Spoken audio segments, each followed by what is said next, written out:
Hey guys, what's up? It's Patty. Today I'm going to be telling you a story about my 21st birthday.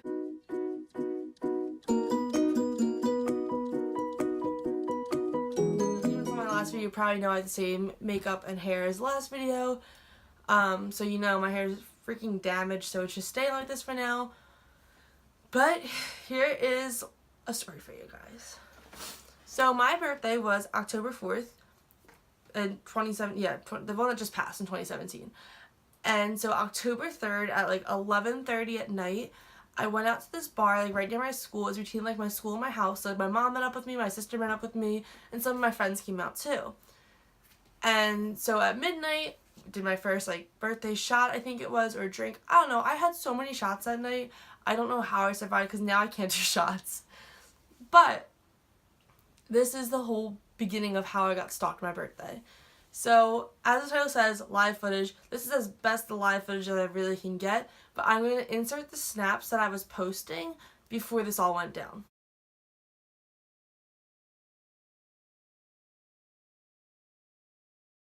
Oh god. It can be that way? Or? No, we're gonna go with the first one. Oh, nope, not that one.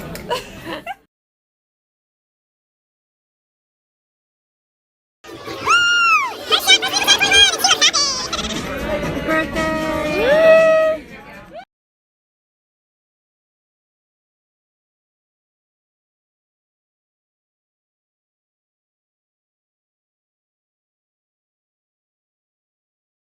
So obviously I blurred out like where I was, or cropped out where I was. At this point I don't know what I did because I know a lot of the snaps have the location on it, so I wanted to like blur that out just because like, I don't know, just in case this guy's watching this video. So I'm doing shots, some random guy at the bar buys shots for everyone that was there. There's like 6, 7, 8, somewhere about like, wait, let me think. It was me, my mom, my sister, Justina, Brandon, and Selena. I think Mitch was there. So there were 7 or 8 of us at this bar, and this man just buys shots for all of us. And I'm like, oh, this is great. And like the whole night, everyone's buying shots, drinks. I don't think I spent $1. So it was great. I was extremely, extremely drunk. And so all of a sudden I get this snap, and it's literally a picture of me saying, happy birthday. And I look at who sent it to me, and I didn't recognize who it was. So I'm thinking like, oh, like out of the group that's there, like it's one of my friends, like, well, like the one guy I really didn't know that well, so I wasn't sure if maybe it was his Snapchat and he was like messing with me, or like one of my friends took his phone and was messing with me. So I'm like, alright guys, like who just did that? And like none of them did it. And I was like, you have to be kidding me. So I responded to this guy and I'm like, thank you, but like how do I know you? And he goes, well, Philadelphia isn't as big as you think it is. And I was like, excuse me? And he was like, there are only so many bars in Philadelphia, like obviously I was gonna find you. Look up bars in Philadelphia and you tell me how many there are, because there are literally hundreds. Oh my gosh, the fact that he's like, there aren't that many bars in Philadelphia. Boy. First of all, around my house, which is not like near this bar, but it's like only like 10-15 minutes from this bar, like around my house, there's a bar like every 2 blocks. Like I can think of 8 bars I could walk to right now. And like I'm not even like in like the city. Like I'm in Philadelphia, but not like in the heart of the city, like downtown Philadelphia and like Center City, Philadelphia. There are tons of bars there. There are tons of bars everywhere. So like, why are you telling me like there are only so many bars in Philadelphia? So I was like, okay, like I'm really weirded out. Like how do I know you? And this guy said, don't worry about it, but I always know where you are.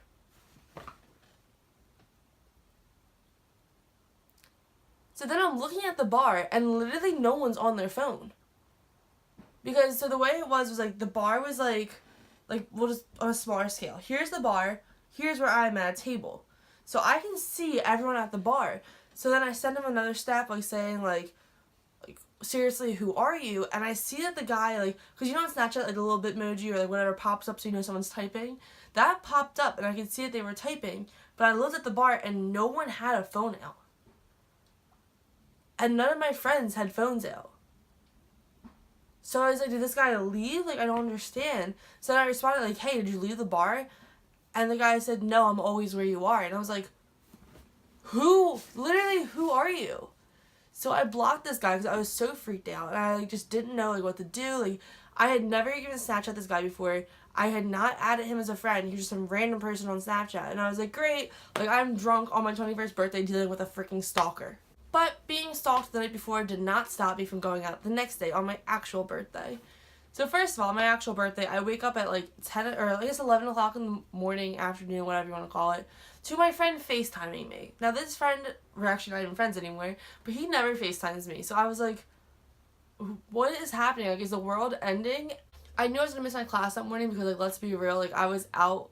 Honestly, I think I was out until like 4 or 5 o'clock in the morning, so I went to my friend's house afterward. Like, everyone knew it. My teacher probably already knew it. Like, I emailed him letting him know. And then, but my friend still FaceTimes me at 11 o'clock in the morning, because to me, it was still very early. And so I answered, I'm like, hello? And he's like, hey, how you feeling, birthday girl? And I'm like, feeling good. Like, got stalked last night, you know, really thriving on my birthday. And he was like, are you hungover? And I was like, I like thought about it. I was like, actually, no, I'm not. And he was like, well, can you pretend you are? So I was like, sure. I'm like, yeah, I'm hungover. How? What's up? And he was like, oh, you know the best way to cure a hangover? I said, no. Like, what's the best way? He's like, more alcohol. And I was like, the thought of alcohol at that point, though, like, that made my stomach, like, turn. I was like, not ready to drink again. Like, let's not go down this road. But, so he invited me out to lunch, and we were going to go to, like, some, like, pub. So it was like, we were going to get, like, lunch and then, like, drinks. But, I went back to sleep. I was so exhausted. I was out so late the day before. I could not. But then, like, I knew I was going out that night, so I texted him, like, I'm so sorry I fell asleep, like, come out tonight. I told him, like, where I was going to dinner, what bar I was going to after that. So I went to dinner with my mom, my sister, or two of my sisters, my niece, and my cousin, and then a few of my friends came later on, so we're eating dinner, having a good time. I only had, like, 2 or 3 drinks. I was not drunk at all, but, then we decided, oh, like, let's go to Dave & Buster's. So we went to Dave & Buster's, and this is funny, I actually thought I stole from Dave & Buster's. So my sister brought me this drink with, like, these light-up ice cubes, and after I finished my drink, I was like, wait, I want it. So I grabbed it and, like, put it in my purse, and I was like, hey, Colleen. She's like, what? And I'm like, I stole something. And so at this point, I was drunk, because I had been doing shots, I'd had other drinks. So she's like, what did you steal? Like, what could you have possibly stolen? And I was like, look, and I opened up my purse, and it was, like, literally lighting up. I was like, oh no, like, hitting my purse. And she was like, oh my god, she's like, you can literally have it, like, I bought it, like, you can have it. And, like, she even asked the bartender, I was like, no, I was like, it makes such a better story if I stole it. I'm gonna say I stole it. So we went out to the next bar. So it was me, my older sister Colleen, 2 of my friends, and, like, my sister's friend ended up coming, like, a few of my other friends' came. My friend that, like, invited me out to lunch came later that night. And I'm having a good time. I'm drunk. I'm dancing. I keep peeing with my sister. I'm like, hey, you gotta come with me. You gotta come with me. And she's like, okay. I'm like, come on, like, you have to come with me. Like, I don't want to pee alone. And so everyone's, like, giving me drinks, giving me shots. And I am so drunk. I just want to be friends with everyone. If I have any snaps of how drunk I was, I will insert them right here. But then comes the part where I almost died on my birthday. So, I don't think I've ever talked about this on my channel, but I have a very severe orange allergy, which sounds really strange, but, like, literally it used to be so bad where if someone peeled an orange in the same room as me, I'd break out in hives. So, like, even, like, if I were to drink orange juice, like, I would be in the hospital. It'd be really bad. I have an EpiPen. I carry Benadryl with me at all times. Plus, I have asthma, so, like, once my throat starts closing up, like, it's even worse. Because it's, like, once I start losing my breath, it's, like, it's so hard to catch it. So, keeping all this in mind, my friend says, hey, I ordered a Long Island iced tea. Have a sip. And I'm like, bet. Like, let's go. I love Long Island iced tea. So, I take a sip of this Long Island iced tea, and immediately I could feel my throat get really tight. It was getting really hard to breathe. And I was like, dude, was there orange juice in that? And she's like, no, it's a Long Island iced tea. Like, who puts orange juice in a Long Island iced tea? And I said, I don't know, but can you ask the bartender? And she was drunk, so she really couldn't. So my friend stepped in. Thank God for my friend Ryan. Oh my God, he saved my life.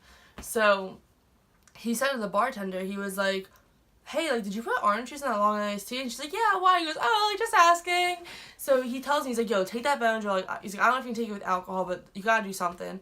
So I took the Benadryl, and, like, I think he had actually asked for water for me, because I don't think I was capable of doing that.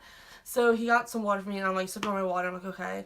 like literally calm myself down. I'm like, okay, like I'm still really itchy, but like my breathing is getting better. And I'm sitting there, and my sister had no idea what happened. Like she was supposed to be watching me basically, like. But the way everything happened, I was so far away from her, she had no idea what was happening. So she's like, hey, like, what's going on? I'm like, I drank orange juice.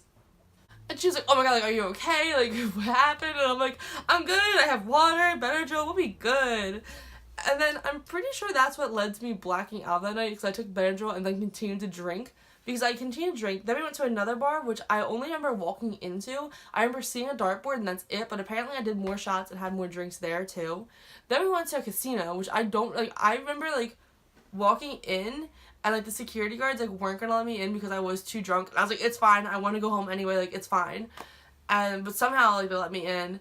And I don't even think we did, like, anything in the casino. I think we, like, literally went in and peed and left. But I don't know. Like, I have no idea. So, yeah. Between October 3rd, October 3rd to October 5th. Because at this point, it was, like, 4 or 5 o'clock in the morning. I was stalked and almost died. But thankfully, my friend was coherent enough to ask if there was orange juice and if I should take Benadryl. And he did get me water. So, thank God for that sober friend, you know? Like, I feel like if you go out with everyone, like, if everyone's just trashed, if anything like that were to happen, like, no one can help you. So, always good to have that one sober friend. Lately, I've been the sober friend, which is not as fun as I thought it would be. I thought it'd be funny, like, to see everyone drunk and, like, being stupid. It's really annoying. Everyone's annoying drunk. But yeah, I can tell some of those stories. I can tell my St. Patrick's Day story of me being the only sober one. That was a night. That was quite the night. But, yeah. Also, I have a lot of, like, crazy party stories. Like, the one time I suddenly spoke fluent Spanish, another time I fixed a toilet, like, crazy stories. So if you guys want to, like, that doesn't actually sound crazy, but, like, things that, like, most normal people don't do drunk, I do drunk. I don't know why. So if anyone wants to hear any of those, like, I guess more weird and crazy stories, let me know. Leave a comment down below. I'll definitely do that for you guys. Thank you guys so much for watching this video. I'll see you in my next video. Don't forget to hit the subscribe button if you haven't already. And hit the little bell if you want to get post notifications so that way you always know when I'm posting a new video. I do post 2 times a week and possibly even more depending on what you guys think. So yeah, see you guys in the next video. Bye!